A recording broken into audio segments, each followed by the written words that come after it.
The glorious Quran. Navigator.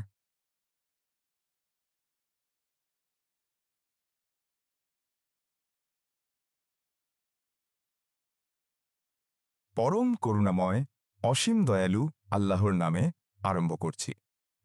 মহাপ্রলয়। কি সেই মহাপ্রলয়? এবং তুমি কি জানো মহাপ্রলয় কি? সেদিন মানুষ হবে বিক্ষিপ্ত পতঙ্গের মতো, এবং পর্বতসমূহ হবে ধুনিত রঙিন পশমের মতো।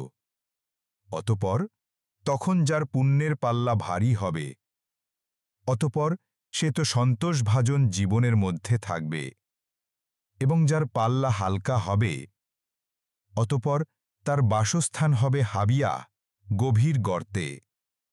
এবং তুমি কি জানো ওটা কি? সেটি অতি উত্তপ্ত জ্বলন্ত আগুন।